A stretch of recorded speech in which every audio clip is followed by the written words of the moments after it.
A mente esforça-se tanto quanto pode por imaginar aquelas coisas que aumentam ou estimulam a potência de agir do corpo. Durante todo o tempo, não é a demonstração em que o corpo humano estiver afetado de uma maneira que envolva a natureza de algum corpo exterior, a mente humana considerará este corpo como presente. O tempo, o corpo humano, a natureza de algum corpo exterior são os destaques. O corpo exterior presente que está na extensão, não é que está na parte de fora e que vai ser inserido, conectado ou concatenado com este outro corpo.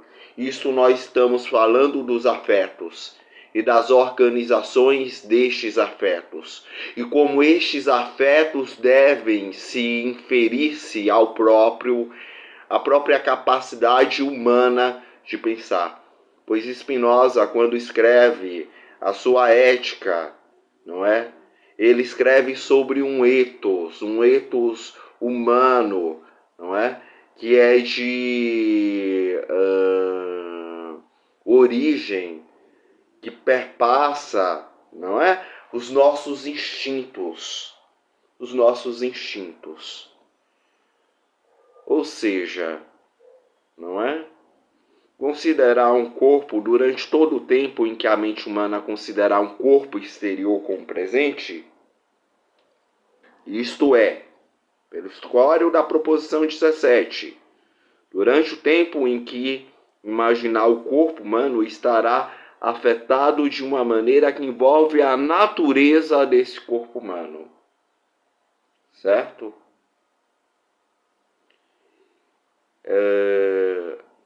Aqui vamos voltar à proposição, à nomenclatura, não é? Da proposição, a proposição ela pura e simplesmente si. Proposição 12, desculpa. A mente esforça-se tanto quanto pode por imaginar aquelas coisas que aumentam ou expulam a potência de agir. Imagina, não é? Expula uma potência de agir do corpo. Nós estamos falando do ser, não é? Este conatus que está subscrito, que está inscrito na gente, os afetos, não é? Tudo aqui vai se desenvolver em relação aos afetos, não é? E corpo, o afeto se dá através do corpo, da interação humana. Durante o tempo que imaginar o corpo, não é esse corpo de afetos, esse corpo que se insere e se subscreve dentro desta esfera, estará afetado de uma maneira que envolve a natureza, não é? Desse corpo, desta existência, deste afeto. Nós somos indivíduos de afeições. Nós estabelecemos afetos uns com os outros. E, portanto, durante todo o tempo em que a mente imaginar aquelas coisas que aumentam ou estimulam, não é? Aumenta ou estimulam a potência de agir de nosso corpo, o corpo estará afetado de maneira que aumenta ou estimulam sua potência de agir. Quanto mais. Quanto mais nós estamos afetados de afetos ruins, quanto mais isto gera afetos ruins, não é?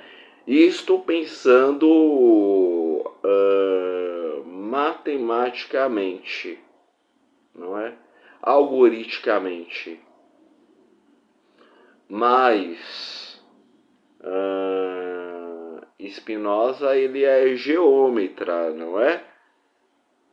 Lembremos das definições que por aqui perpassaram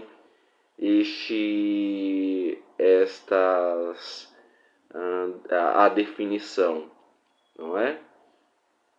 Que vai ser feito daqui a pouco, e portanto durante todo o tempo que a mente imaginar aquelas coisas que aumentam ou estimulam a potência de agir de nosso corpo, o corpo estará afetado de maneira que aumentam ou estimulam sua potência de agir. Veja-se pelo post 1 e consequentemente pela proposição 11.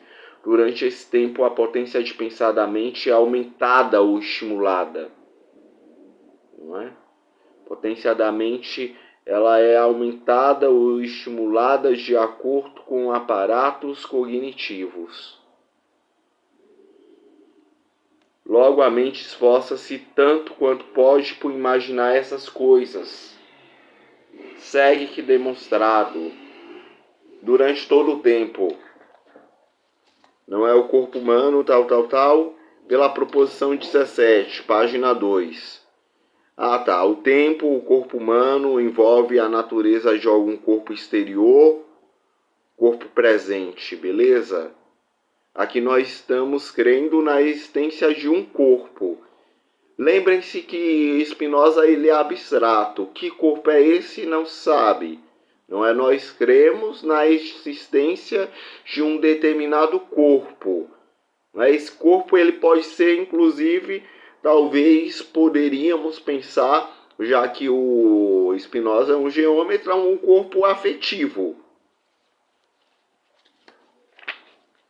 Não é? Então ele fala da proposição, pela proposição 17 da parte 2. Na preposição 17 da parte 2,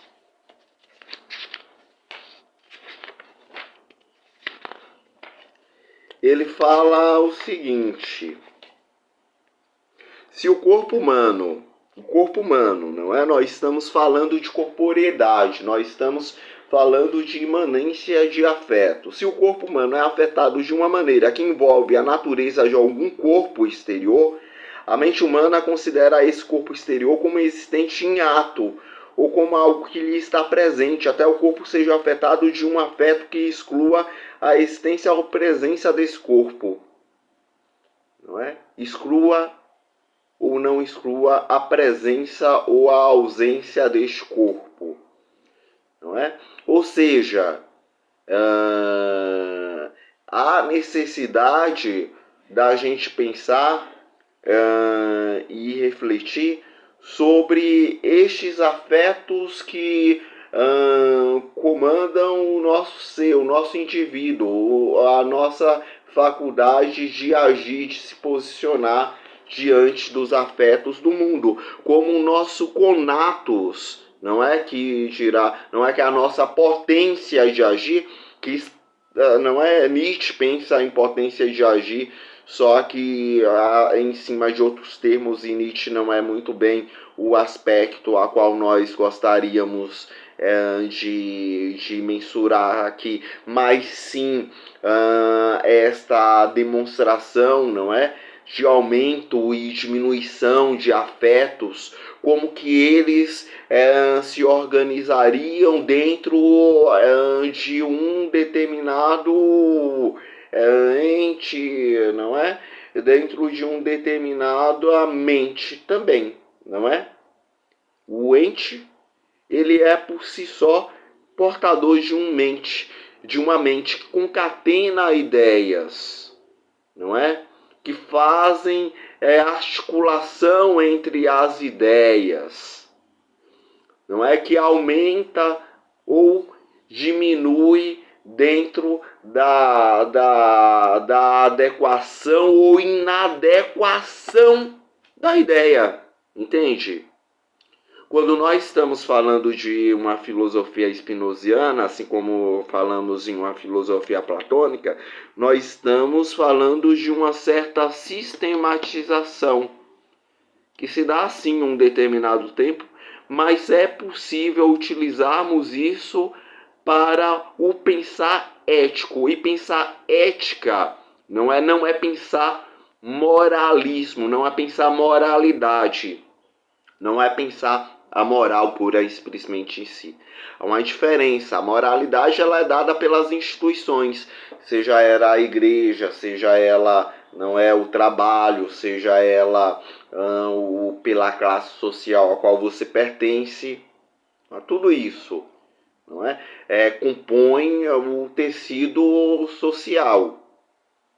E a partir daí, não é compondo-se este tecido social, verifica-se determinadas formas de afeições. E descobrir isto, não é ver como isto funciona na sociedade, estipular por vias dialogais, não é? Uma preocupação proeminentemente com o outro, é algo que é extremamente eficaz. Ou seja, durante o tempo em que imaginar, o corpo humano considera um corpo exterior como presente, isto é, pelo escório da mesma proposição 17. O escório da proposição 17 diz o seguinte: vemos assim que pode ocorrer que muitas vezes consideramos como presente coisas que não existem. É possível que isso se deva a outras causas. Entretanto, para mim é suficiente ter mostrado uma única causa que me permita explicar por que isso ocorre. E é como se eu tivesse indicado sua verdadeira causa. Não creio, entretanto, ter me afastado muito da verdade, pois todos os postulados que adotei não contêm praticamente nada que não seja estabelecido pela experiência. Não é? A experiência introduz dentro de nós certos aspectos que são de várias ordens, inclusive afetivas, não é? Que desemboca no afeto, que não tem como ponto final o afeto, porque nós somos seres muito mais de finalidade. Se eu te trato mal, você também vai me tratar mal. Se eu te trato bem, eu também te trato bem. Se eu te trato com humanidade, você também me trata com humanidade. Deveria ser assim a ordem dos afetos, mas na verdade o que a gente vê é que as pessoas elas não utilizam da regra de ouro, não é? Tratar as outras pessoas como gostariam de serem tratadas. A maioria das pessoas não fazem isso, não é? Ou, dito de uma outra forma, kantiana, não é? Agir de acordo com que as suas ações no mundo denotem uma só e mesma coisa para todas as pessoas existentes naquele tempo, não é? Para solucionar aquela questão, ou em qualquer tempo, não é? De uma forma mais abstrata, em qualquer momento. E aí se esvala, não é, em grandes questões que são da ordem da justiça, do que é justiça, o que é bondade, o que é fraternidade, que muitos não têm, mas buscam demonstrar que têm, não é? E falseiam o que nos aparecem junto a um véu, não é? Que nos condiciona, não é? Como se fosse um telão dentro de um cinema escuro, passando algumas coisas que não condiz com a realidade, não é? Não condiz com uma teos que denota uma certa forma de agir no mundo, estabelecendo-se assim como algo que não seja ético, não é? Então, pela proposição 11, não é? O que é a proposição 11? Fala, se uma coisa aumenta ou diminui, estimula ou refreia a potência de agir de nosso corpo. A ideia dessa coisa aumenta ou diminui, estimula ou refreia a potência de pensar da nossa mente, não é? Ou seja, a ideia se constitui, a essência da mente envolve a existência do corpo, não é? Desculpa, me empechei aqui um pouco, mas se uma coisa aumenta ou diminui, estimula ou refreia a potência de agir do nosso corpo, não é? A ideia dessa coisa aumenta ou diminui, estimula ou refreia a potência de pensar da nossa mente. Não é uma coisa quando posta, não é um corpo quando está na nossa frente, não é? Seja lá este corpo qual for, pode ser este telefone celular, ele vai estimular eu a falar bem ou a falar mal, a falar com ênfase, com vontade ou a falar mais calmamente quando, não é? Talvez se torne um assunto demasiadamente delicado. Que não é o caso do Spinoza, porque o Spinoza, não é? Há toda uma complexidade nele, mas ele está falando sobre algo a qual todo mundo gostaria de estabelecer como verdade, não é? Que é o melhor conduzir com a vida do outro. Melhor conduzir com a vida do outro não é se fingir de bom samaritano para agradar o outro. E aí a carapuça serve para várias pessoas, inclusive para mim, imagina. Não é Paulo Freire que falava, não me obrigue a não me contradizer também, né? Eu também sempre falo, não é? Nós somos indivíduos, não é? Tendo uma certa subjetividade, ou somos sujeitos subjetivos. Ambas as coisas, ambos os termos utilizados serve, não é mais utilizada de forma obviamente não muito detalhada, porque aqui eu quero que você entenda no seu sentido lato, no seu sentido mais abrangente, o que estas palavras passam enquanto controle de você, indivíduo, consigo mesmo, não é? Ajeitando a sua posição, a sua postura diante do mundo. Postulado 1. Postulado 1. O corpo humano pode ser afetado de muitas maneiras, pelas quais sua potência de agir é aumentada ou diminuída, enquanto outras tantas não tornam sua potência de agir nem maior nem pior, não é? Que é quando fala, portanto, durante todo o corpo, todo o tempo em que a mente imaginar aquelas coisas que aumentam ou estimulam a potência de agir de nosso corpo, o corpo estará afetado de maneiras que aumentam ou estimulam, não é? De sua potência de agir, é como se houvesse uma linha tênue entre, não é? A mente, não é uma linha tênue, se você puder imaginar de forma metafórica, não é? Entre o coração e a mente, não é? Embora tudo segundo a neurociência e segundo Spinoza, se passa na mente mesmo. Não é? Ou seja, entre a pressão, não é? Isso daqui interfere nesta bomba aqui, não é? Pressão social, não é? Também interfere nesta bomba que é o coração e que também gera sérios problemas, não é?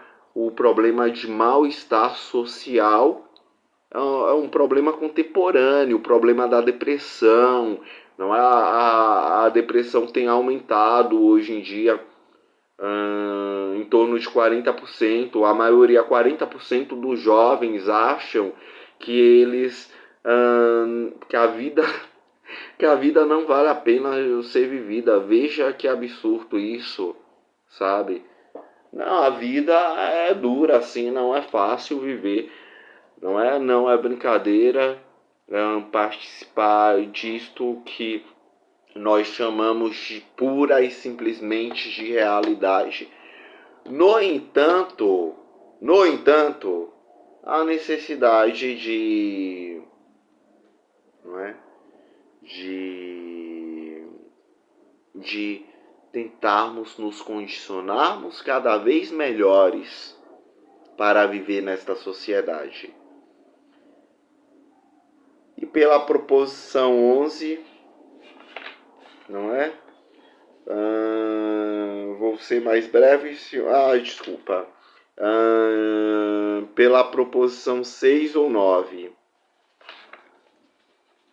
Cada coisa esforça-se tanto quanto está em si por perseverar em seu ser, não é? Perseverar em seu ser. E a 9, a mente quer enquanto tem ideias claras e distintas, quer enquanto tem ideias claras e confusas, esforça-se por perseverar em seu ser por uma duração indefinida, está consciente desse seu esforço, não é?